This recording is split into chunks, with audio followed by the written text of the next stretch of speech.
and welcome to today's Future Ready webinar. I'm Brianna Hodges, Future Ready Instructional Coaches Advisor. Future Ready Schools is a project of the Alliance for Excellent Education in Washington, D.C. Future Ready Schools is a collaboration between the Alliance and a vast coalition of over 60 other national and regional organizations. The goal of Future Ready Schools is to maximize digital learning opportunities and help school districts move quickly towards student-centered learning. The effort provides districts with resources and support to ensure that local technology and digital learning plans align with instructional best practices, are implemented by highly trained teachers, and maximize learner-centered experiences for all students, particularly those from traditionally underserved communities. The hashtag for today's webinar is Future Ready. Thank you for making an investment and joining us today. So let's get started by getting to know our guests. With us today is a panel of talented educators. We have Kyle Pace, the Director of Technology from Grain Valley Public Schools. You can follow him on Twitter at Kyle Pace. We have John Anderson, Technology Director from Troy City Schools in Alabama. He is at John_Anderson. We have Amy Storer, Instructional Coach from Montgomery ISD in Texas. She's at TechAmyS. And Jeremy Wood, Senior Network Engineer from Newburgh Enlarged City School District in New York, and he is at Woodman0729. So I'm going to turn it over to them, let them quickly introduce themselves. Let's start with Kyle. Hi, Bree. Thanks so much. Hi, everybody. My name is Kyle Pace. I am currently the Director of Technology for the Grain Valley School District here in Grain Valley, Missouri. Prior to that, I have been an elementary classroom teacher and an instructional technology coach, and coming up on my 21st year in education. Hello, everyone. My name is John Anderson, and thanks for having me here, Bree and Future Ready. And I am the District Technology Director for Troy City Schools in Troy, Alabama. And I've been in this position relatively for almost 10 years now. All right, Amy. Hi, my name is Amy Storer, and I am an instructional coach in Montgomery, Texas, and Montgomery ISD. I'm also the lead tech integration mentor for my district, and I'm very excited about being here. That leaves you, Mr. Jeremy. Hi, everybody. Jeremy Wood. Thank you for Future Ready for putting on this together today. I'm the Senior Network Manager for Newburgh Enlarged City School District. I've been doing that for about 2 years now, but I have 15 plus years working in technology and education throughout many schools in New York. Wonderful. Thanks so much for joining us today. What an honor it is to have all of you with us. So let's talk about everybody's favorite topic these days. You know, that COVID curriculum and remote learning. But before we get into the weeds, I'd like to start with a huge thank you to educators all across the country for showing yet again how big their heroic hearts are. We stand in awe of your dedication, your wherewithal, and the incredible resilience that keeping learning happening has taken so far this year. But now more than ever, what we're seeing is instructional coaches and tech leaders collaborating to provide leadership and support to teachers and students who are learning from home. And I might mention families as well. These Future Ready leaders share a belief that all students deserve equitable access to high quality digital resources and innovative learning environments. And they believe that achieving this requires synergistic collaboration. But enough for me. Let's hear from the front lines. So much of a successful and equitable response depends on logistics. Kyle, Grain Valley Public Schools has leveraged technology in the classroom for quite a while now. How did you approach this transition to remote learning as we went into the quarantine and things like that? Sure, absolutely. We were fortunate already to be one-to-one with devices in grades 6 through 12. We've had a lot of professional development that had already happened from our 2 instructional technology coaches, not necessarily with the goal of completely remote teaching, 100% remote teaching, but a lot focused on things that were very much applicable in this situation once this all started. One big logistical thing that I took on right away was making sure as many of our families as possible that needed quality internet access at home had that internet access. We were fortunate already to be in a partnership with a nonprofit called Source for Learning out of Virginia, and they had provided already to our districts many mobile hotspots that students could check out from their library. We were fortunate to be able to get a few extra of those right at the start of all of this, not as many as quite as many as we needed. So I spent the first couple weeks really getting hotspots to our families that needed those. So that was a huge priority for me, myself, right out of the gate. But since we weren't able to, since we weren't able to give all of those families mobile hotspots, then we had to look at, okay, how do we leverage the Wi-Fi that we currently provide as a school district? So fortunately, we had some things already in place that made it easy for us to do that without having to wait on any equipment to arrive that had to be purchased. So we were able to add Wi-Fi to the exterior of our schools in a few different strategic locations around the district, to where if a family didn't have quality internet access at home, they were at least able, if transportation wasn't an issue, of course, were able to get to one of our school locations and get online with their school device without even having to get out of their car. So we were very fortunate to do that and communicate that out within those first few weeks. So that was a big focus for me. Awesome. John, how about you? How was the transition for you guys? Okay, so ours was similar to Kyle's, and that's a pretty good plan that you guys had in place. And just kind of want to say the same thing, that we knew that when this was about to come, with the possibility of us having to look at the possibilities of e-learning or the learning at home, what do we have in place right now? And so what I enjoyed, what our school district did, was we got together as a community, our administrators, a few of our teachers, central office staff, and we basically just asked each other, okay, what do we have right now in the event we have to basically have devices to go home? And so I knew that we already had Chromebooks in place, even though we wasn't sending the Chromebooks home at the time. We had Chromebook carts, so I knew that we had enough. We also looked at the broadband situation, kind of similar to what Kyle mentioned, except for in our situation, we didn't have enough funding to be able to do that aspect. So we also looked at other ways that we could push out information and how we also could deliver curriculum and content to our students. And so we looked at a mixed model, I guess you could say. And what we were looking at was how we could send out Chromebooks to those who needed it.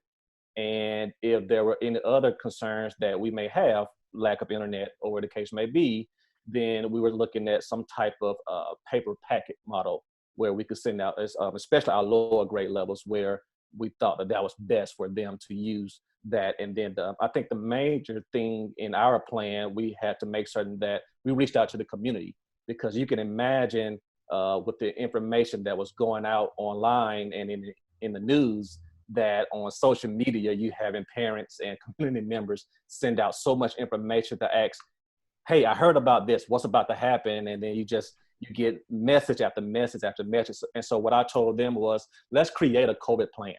And with that COVID plan, we're going to explain to the community what's about to happen and then what this means for us. And so we explained to them step by step. And so we made certain that every week we had something to send out to the community. And so that's kind of the gist of our plan. We had Chromebooks go out to our high school, to probably middle school, and then we did somewhat of a mixed breed of packets going out to middle school and elementary. And then we made certain that we stayed in the social media, on our website, to send out information to let them know what we had going on for them. Awesome. So I'm hearing a lot of first figuring out where our connections are, right? Both virtually from a Wi-Fi standpoint, as well as from, you know, who do we know? How are we actually connected into them? How are we maintaining those relationships and all of those kind of things? And then I'm also hearing that that key piece of learning. How can we keep that learning moving forward through our community, both for our students and our teachers, as well as our families? So I want to get Amy's take on this. As an instructional coach, you know, this is kind of your world, right? Like, it's taking this these devices and the curriculum, and now bringing this together to really, you know, partner with teachers in order to get pedagogical practices. So talk about your experience with this. Now that the teachers and the students have these devices, where have you felt your time spent, and how are you helping make that difference? Yeah, so it's crazy to think that tomorrow will be week 9 of remote learning, and also our last day of school, which is very bittersweet. You know, 9 weeks ago, we were told the Thursday before our spring break that we were going to get an early spring break so they could deep clean the buildings as a precaution. And then we found out during spring break that we were not going, well, at the time we were going to come back at some date, and then it eventually turned into no date. So I knew going into this that my teachers, you know, none of us have went to school and were schooled on remote learning in college or even beyond that. And so this is not the norm by any means, and shouldn't be treated as such. And so I knew that starting off, our teachers were going to have time to develop experiences for their kids, while also keeping on the forefront of their mind that they have to take care of that social emotional learning part for themselves and for students.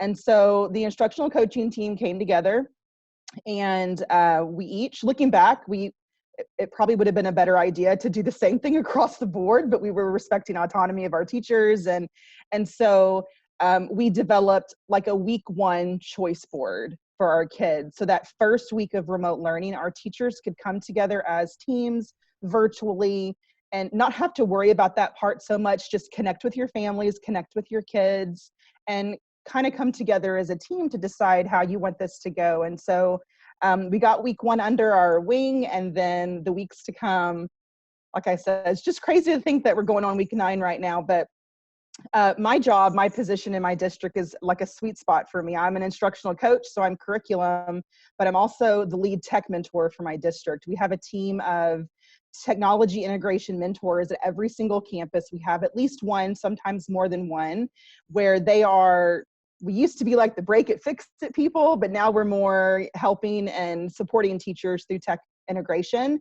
And so we really wanted to be mindful of not only our teachers and our students, but our families, because this was new to everybody. And so something that we started every week, we provided, and we partnered with our coaches too. We have a coach at every campus, instructional coach for curriculum. And we partnered with them, but most of our tech mentors, we did a couple of things each week. They tapered off as the weeks went, because we could see that the teachers were getting their groove and parents were getting there as well. And we really did make it a focus of, we didn't want to I don't know what the word is. We don't want to push too much technology onto parents and students. Like, what are our main platforms? Seesaw was used quite a bit at elementary, and Google Classroom was the secondary option. That's where we kept it. And so we created what was called TIM Time. TIM stands for Tech Integration Mentors. Every Tuesday and Thursday, we offered optional PD, professional learning, for teachers to jump on based on their needs. So we sent out a survey. What would you like to learn more about? We did the same thing for our parents. Every Wednesday, we did what was called Parent PD. And we provided a platform for parents to come on to learn more about Google Classroom from the student side, and to learn more about Seesaw from the student side. We did a Q&A with parents as well, just to give them support during this. And then a lot of us also did like tech connection for parents, or like I sent a graphic to my campus family and said, contact me anytime you need me. if you need support with anything. And so just having that school to home connection, that bridge, was really important, because we knew that if we didn't take care of ourselves and our kids first, the curriculum wasn't going to matter. We had to make sure our kids were taken care of. They were getting fed. We provided lunches for our kids. We did laptops, much like the two gentlemen had stated earlier. So, and we know when school gets back in session, like we can't just start with the curriculum. We're gonna have to start with the heart. This has been traumatic for everybody, and we can't jump head first into our kids are behind. We're gonna have to do more at the front of, the beginning of the school year. That's not gonna help our kids or our teachers or our families. So it's been a learning experience for sure. Oh my goodness, so many good nuggets in that. I think that one of the main pieces is, understanding first and foremost that this was a response, right? Like, and I love that you said that this was not a lot of times, especially in the very beginning, we started talking about, this online experience or this blended learning experience. And I do think it is very important that we remember that nothing at all was ideal in this situation. This was a response to a very real emergency, and it was very quick from that. And so a lot of the necessary pieces that typically go into developing that format were not necessarily there, even though as each of you have mentioned, a lot of professional learning has been done through technology integration and things like that, but truly supporting a completely virtual situation wasn't. And I think that that's important. And I love that you also mentioned that for parents, because that's often, or families, that's often that missing component. Because if you are choosing for your student to be supported in a virtual situation, typically that choice has already been made by the parents, and they've already become familiar with that technology and things like that. But again, in this situation, that was something completely brand new. So I love that very purposeful a realization that we've got to include the parents and the families in this, because so often, they're the ones, especially in this situation, that are doing the school work with them and needing to understand how these work. I know with my own two children, luckily I was pretty familiar with all of the pieces that they're working with, but not everybody is in a school district and is working in that situation. So definitely love that. How about, I want to segue for a second, and then I think we're going to come back to this, but I want to segue and get Jeremy specifically off of what Amy was talking about troubleshooting with parents. I know that this is kind of something that you've definitely talked about as well, of technology is great when it works, but when it doesn't, we're all guilty of wanting to shake it a little bit or throw it up against the wall. How are you, how are you seeing that? I mean, you definitely spend a lot of time with the infrastructure of dealing with that within your district, but once the wall was kind of opened and we moved into people's homes, that's kind of the Wild West and a little bit of uncharted territory. So how did you guys handle that? Yes, it was nice and comforting when we had all of the tools which every district has to be able to remotely log into a machine and solve a problem without leaving your desk, and know that you have all this security in place and monitoring and things like that to help. But yes, once it leaves, we definitely found some new challenges. For staff, most of our teachers have laptops that we provide them. So just being able to remotely see their screen was a challenge to help, because trying to do it from memory of where things are, or try to explain to somebody who might not have technical knowledge of click on this, or this is what the icon looks like. So we kind of quickly developed some tools and utilize some tools that we were previously had, but we really didn't fully invest in, and some free tools. So such as WebEx, we were able to sign up our techs for some accounts to be able to do remote sessions and give somebody presenter and take remote control of their machine just to help them. Students, on the other hand, is a bigger deal, because we luckily have tools to do remote filtering and things like that, but we're also required for New York State to follow the new laws with protecting PII. So we needed to make sure that all of this new free software that's out there, that we still vetted it and still made sure that it was going to, not steal their identity, or, at least protect their identity, and make sure that we had signatures from all the different vendors as we could. We couldn't just offer free software. So that was a big challenge. And most of that was in the beginning. So as time went on, we developed, our instructional technology facilitators did an awesome job. They developed videos and user guides for the basics of how to log into a Chromebook, how to do just simple things on a Chromebook, which kind of was a first line of defense instead of, calling somebody or needing to talk to somebody. We also had a help desk internally that was only available for staff, but that obviously wasn't going to work with students. So we developed an email and a phone number for parents to call or send an email to. We developed basically a quick Google form to keep track of all the tickets coming in, to have our techs. We set up a schedule for our techs to be able to provide remote help during the specific times of day when kids were on, so that we made sure that we had people there for support as fast as possible. And really, it's moving forward. It's kind of, we now have devices that are breaking and not able to be remotely fixed. So we've had distributions. We had over 3,000 students absent on the last day of school, who didn't take a device home. So we've had a lot of distributions to distribute Chromebooks to them. We've also delivered hotspots to them, but just figuring out how to safely get the Chromebooks from the students to repair in-house, and give them a loaner or another Chromebook to use, and just figuring out how we can do that moving forward safely. And since we're still on lockdown and still stay-in-home orders, how our buildings aren't open, so how can we do that? And we're slowly figuring that out. We have like 1 day a week now where we're going to provide people to come in and do those type of swap outs. But yeah, that's our challenges, I think, from now on, although software is still going to be a big one, I'm sure.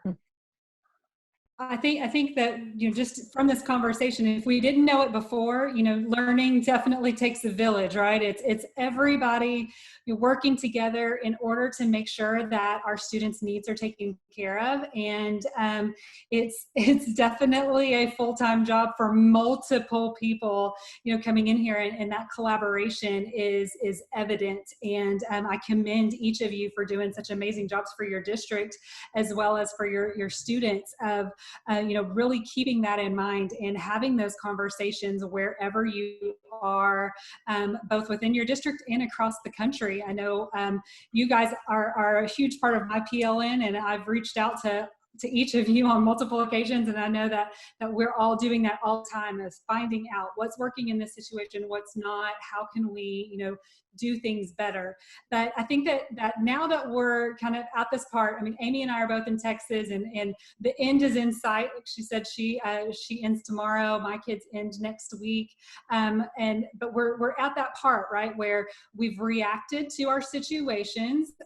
We've done the best that we can with the lemons that we've got. We've had some pretty tasty lemonade, but now where are we headed for the fall, and what does that look like? And the caveat is that we don't know what it looks like. We have no idea what the fall is going to bring, but at the same situation, we want to move into a proactive stance as we start to transition into this. What can we take from what we've learned, and how can we apply that to the fall, not knowing what that's going to bring. So to kind of couch this conversation as we move into this next piece, I want to pose a question that we had sent in. This is from Craig Steenstra from Kent ISD in Washington, and he presented this scenario that I'm pretty sure is not limited to Washington or to his specific situation, which is, how are other schools preparing to offer online and offline options for learning? Knowing that we've got this situation moving into it, what are we dealing with, right? So how can we ensure that learning is equitable, and what are those strategies strategies and examples for assessing with ongoing feedback in those situations. As we move into these assignments and into potentially starting off the new year with needing to know where our students come in, and then how are we progressing as we move through this. We know we've got to have feedback. We know we've got to have ongoing work examples and things like that. So how do we do that in an equitable situation, knowing that we've got non-equitable circumstances for several of our students? So I'm going to throw that at you guys and see what your thoughts are. So who wants to jump in and start? I know that there's not an easy answer to this. Let me just start it with that, and saying that if we had an answer, we would all be set, because this is definitely a tricky situation that we're all grappling with. That said, what are some ideas, and how can we start to come to some start making our way through this situation? I'll go, Bree. There is no one answer, obviously, and my district is not even claiming to have any answers yet. Like, we're just we're meeting later, like our district task force that's been assembled to talk about the coming school year is meeting for the first time later this week. So I know from me, back to what I'd already shared, as far as from a digital standpoint, it has to become even more equitable. That has to be first and foremost. We're going to have to invest in that by buying more devices, buying more hotspots. That's inevitable in this situation, is making sure we shore up those things that we can shore up from a technology standpoint. How are we going to, kind of like what Jeremy said, we have a lot of similarities in our tech departments. How are we going to continue to offer quality tech support, not only to our staff, but just like Jeremy's department, we've been giving tech support to parents and students remotely this whole time also. How can we continue to improve those things, as a technology department? So and then again, what resources do we need to have in place? Amy, I'm going to probably be bugging you after this, because we're moving forward more widely with Seesaw for our elementary schools. Same boat as you. We're already having those curriculum and instruction / technology conversations, and we already talked about this a little bit, but I'm just so thankful for having such a strong relationship in our district between the technology department and the curriculum and instruction department, because those are two departments that have to be hand in hand throughout this whole thing. So there's just a lot that has to be done. And it's a lot to think about. It's a lot to take in. And I was just having a conversation this morning with one of our high school administrators about the importance of having just phone conversations with kids during this time, and continuing that. What can that look like? And we got on a whole conversation about Google Voice and how can we incorporate that to just help with voice conversations, like just a phone conversation. It doesn't have to be your camera on and everything like that. Just how much kids need things like that during that time. So I feel like we've kind of got a target for some things for August, but if you're not familiar, Missouri, they put out a big document last week, our Missouri School Board Association, with recommendations for what schools should look like this fall.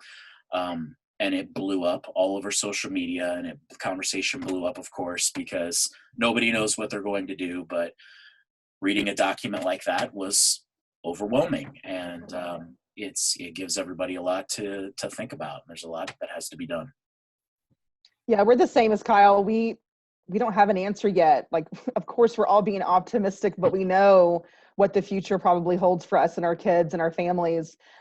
We sent out a survey to our parents across all elementaries and secondary to get their feedback on how remote learning went. I could hear from my teachers who had children in the district, so I know that feedback And so one of the things that was overwhelmingly apparent was that parents really wanted us all to kind of be on the same page when it comes to technology, as far as the platform. So we've got some kids are using Seesaw, and some are using Google Classroom, and some are using Nearpod or Pear Deck. Like there's all these different tools because they all came out for free, and we were all like, oh my goodness, we have to embrace this.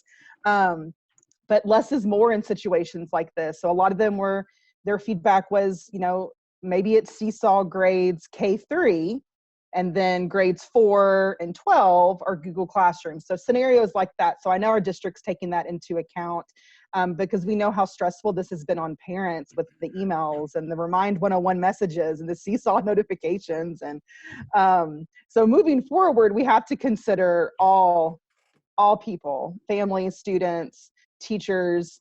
So that's something we are definitely taking into consideration. When Jeremy was talking about having, and I know it's probably all of us, having ready-made videos and stuff for our teachers, students, and families, that's something that's been a very bright light shining in my face. It's been like a goal of mine since August to make like a wakelet of like just videos, like 10 minutes or less. Teachers can access it.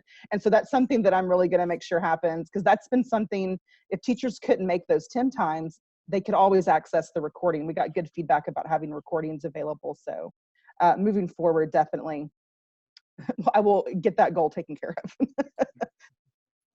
I love that you said that, because as a parent, I can definitely attest to that, right? And especially, I was a secondary teacher, and I think you see it even more so at that secondary level, where because your student is having multiple teachers, and so you're seeing multiple multiple device or multiple technology applications and platforms being used, and we saw that with my fifth grader. He has 7 different teachers, and it was like I would get a notification in Remind to check his Seesaw, but then to post it in Google Classroom. And and so I can definitely say, like, from a parent perspective, oh my gosh, where do I need to go? I mean, it's almost like, step out and say, that's like looking at your student and say, go to the gym to get your assignment, but then go to the cafeteria to talk to somebody, and then turn it into your third period box over here. And so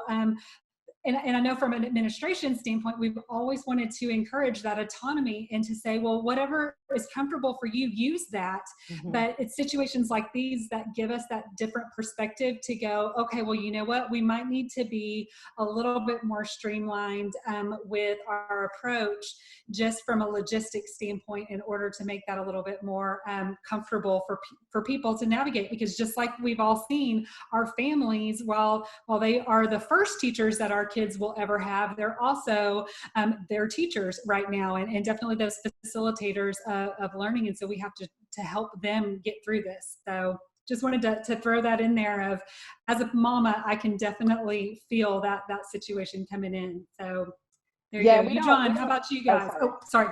No, go ahead.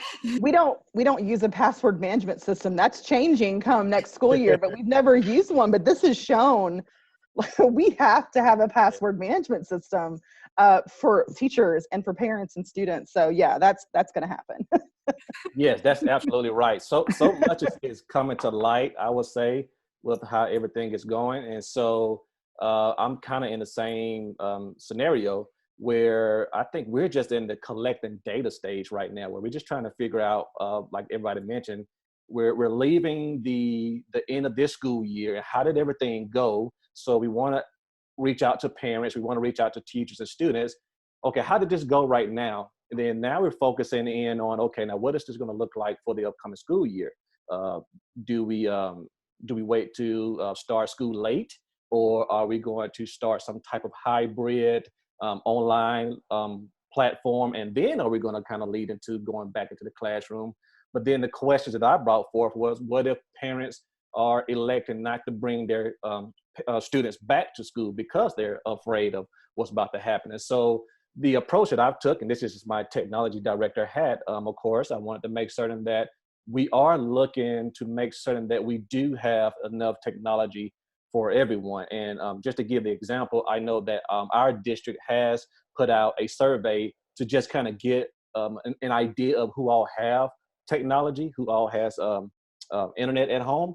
But what I am telling our administrators is we still have to account for everyone, regardless if they do have internet or technology at home. We need to make certain that we can also help give, even if they have it or not. That way we could make certain that we reach all students in this case. And then the next question is, okay, what does this look like curriculum wise? And so I know some districts may have had a situation where the grading wasn't as, I guess it wasn't really recorded per se. More so, so what does the assessments look like now? Are we going to look at testing? And I know as a tech director, that's a big part of our role, is making certain that we have the devices in place for testing.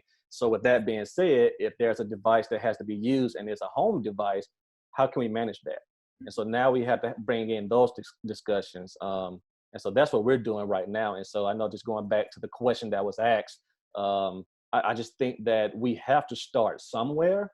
So now that it's the summertime, and this is just my opinion, I think that now we should start to get together with the community members, even school system, and we can start just asking questions of, what do you think about doing? And the reason why I say that, because I think I saw this great idea that a school system in Alabama is doing, where they are embedding online learning in their schedule. So even if we did prepare to start school where we have to go into the classroom, they're still going to put days where they're going to send everybody home to do the work, just in case that this may happen again, or there may be some type of uproar with the pandemic or whatnot. So I think that's where we are, to make certain that everybody has the access to internet at home and technology for everyone. Love it. And I think that that's okay, Jeremy. There we go. I was gonna say, let's pop you in here and see what you're thinking. So yeah, I agree with what everybody said. Devices have to be pretty much in the hands of every kid for full equity. And like people said already, internet is vital. It's, you hear everything out there with that. It's basically a utility now. There's no reason why everybody needs internet for not just a pandemic, for normal life. And I think one of the biggest things with, as far as my thoughts are, that since September isn't going to be probably a return to normal, is that since it's not normal, I know now, trying to do my work and also help my daughter do her work in school, it's just, I feel like sometimes I'll steal a line from a good friend of mine that, it feels like I'm working 25/8 right now instead of 24/7. So I think that's a challenge. And I know that in our small city school districts, that not only do you have families who are going to be working as essential workers still in September, you have older kids that are going to be watching younger kids because of that. So we can't expect that the older kids are going to be able to return to their normal schedule. They still need to have a online access and maybe that just a return to a semi-normal, but we can't expect it to go back to normal right away until everything's set. I think we've heard that saying, used repeatedly, right? Like, there's no going back to normal. Like, do we really want to go back to that? There are so many positive things that have come from this situation. How can we keep those positive things and keep those moving forward, and as well as recognize where those opportunities are for improvement?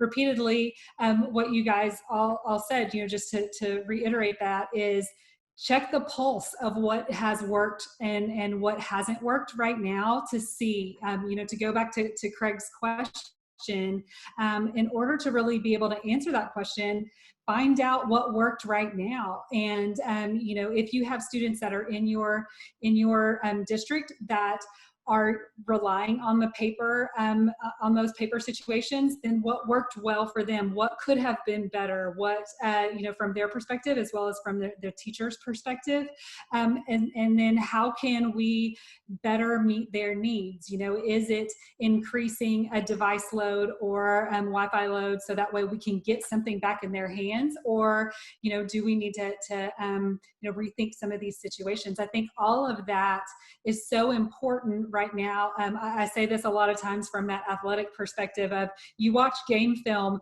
the day that the game is over or the day after the game is over. You don't wait until the night before the next game to then look and see what your performance was. You have to be able to prepare and make those changes ahead of time. And so right now we have to do that. This is our time to check the game film, to see what worked and to see where we can, really do better, and what are the things that we spent a lot of time on that quite frankly we didn't need to spend a lot of time on, and how can we repurpose that moving in. So I think it's so important to keep all of that in mind.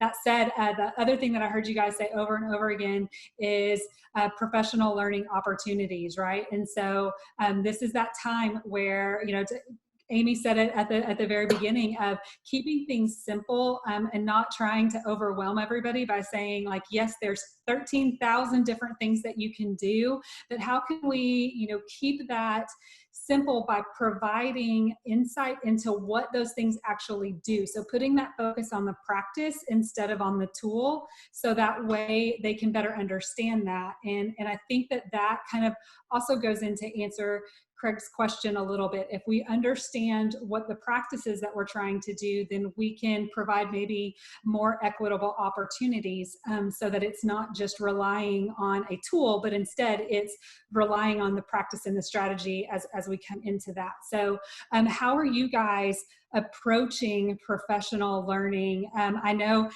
for some of us, summer seems like a long time away, but for some of us, it's not. And quite frankly, professional learning typically happens a lot for our staff in the summer. And so, is that something that is changing for you guys? If so, do you see emphasis on anything in particular? And, can you share your thoughts with us on that? I'll share what our plan is for our district. So we offer summer professional learning every single summer. That's when our teachers get their hours, whether it's GT or Gen Ed, stuff like that. And we can't do in person this summer. And so we got together and we thought about, well, let's just archive and curate a bunch of really fantastic webinars and YouTube recordings and trainings from companies that we use, Seesaw, Google Classroom, things like that, vocabulary. And so we created a Wakelet. We curated all these videos. We've organized them by topic. So ELA, science, social studies, math, technology. And then we embedded the videos and we put a link to a survey, a Microsoft form for them to fill out for credit. And so that's our plan for the summer, just to give our teachers a space to go and learn. We got a lot of feedback from our teachers about loving having recordings, having to be able to choose when to watch them versus having to be told you need to be here on June 7th from 9 to 3 to learn about high impact teaching strategies. They can do it from the comfort of their home. So that's how ours is going to look a little different this summer. Is it's all going to be virtual, all run through, like I said, Wakelet and Microsoft Forms. Awesome. Thanks for sharing that. I'm kind of following the same format, and I like that idea because I also began to start on summer professional learning now. And I realized that the teachers and students are coming off a time and situation where they've been on Google Meet and Zoom for so long that I don't think that having even live type scenarios would be best. So I think creating videos is key. And so I've been doing the same thing with our team, trying to create videos based on the needs of the teachers. So surveys of asking, based on what you were doing this past school year and the possibility that we're going to go into the next school year with the same scenario, where were some things that you want more professional learning on, so we can go ahead and get started. And one thing I would love to mention about this, those teachers that did not understand education technology. They are coming out of everywhere now, asking for all sorts of help. And but I am proud of what they're doing now and how they are coming out to ask questions of Google Classroom.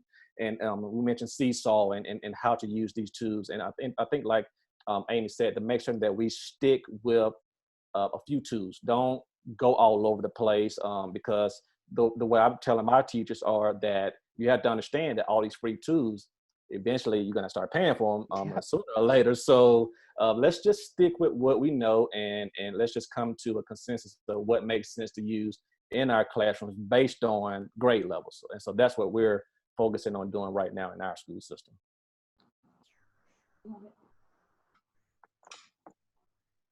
Yeah, same for us. I would echo what Amy and you, John, already said. We were already offering, PD options for teachers in the summer. Our district partners with a local university. I think somebody else mentioned that too. So teachers can pay to get college credit for that PD if they choose to. We've shifted some of I think the curriculum and instruction department, they made some shifts last minute in the topics, and then also the frequency of how often some of these different topics are offered, increased how often they're offered, just because they know teachers are going to want this probably more than ever in anticipation of whatever is coming come August for us. So that's, but it's good that it's something I feel like that's one good thing that we've already been doing even before this pandemic happened. We were already offering those PD options in the summer, and those are going to be continuing, obviously. And kind of like you, John, said, they're definitely increasing in popularity, I think, now more than ever. I would say the same for us. It's pretty much, I think everybody across the board is similar. I would say that our instructional technology facilitators are the most sought after commodity now in the district, even more than they were. And we, like everybody else, we've increased the amount of PD we've been able to offer. We have a 1 day a week where it's strictly for professional development for teachers, set classes, and our plans are in development for the future. But yeah, we've seen the teachers who ignored the technology PD in the past. Now, how can I take this class? Can you sit down with me? So yeah, I think it's an overall net benefit for this, if anything.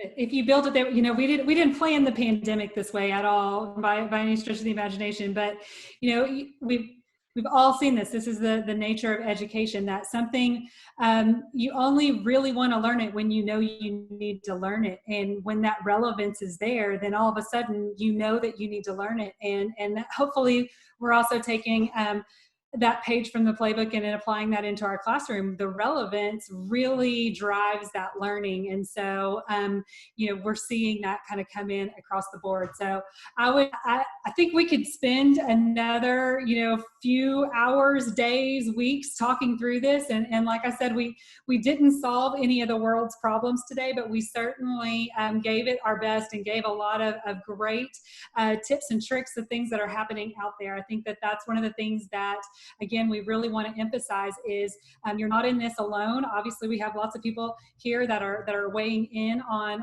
what they're trying and grabbing different ideas from each other. And we hope that continues in the future. So I just want to thank you guys again for this fantastic discussion. And we know that it's easy to feel alone, especially right now when we're quarantined. But keep in mind that there's this huge network that's out there. So if you're looking for more ideas, connections, coaching support, any of that, I would love to have you check out our new Hey Coach video series. It's going to be at futureready.org/coaches. With that, I'd like to remind our viewers that the information on the Future Ready effort can be found at futureready.org. We encourage and challenge district superintendents to join the over 3,300 others and sign the Future Ready Pledge. We also encourage our school leaders watching today to join us at one of this year's free Future Ready Institutes. For more on these great events, visit futureready.org/institutes.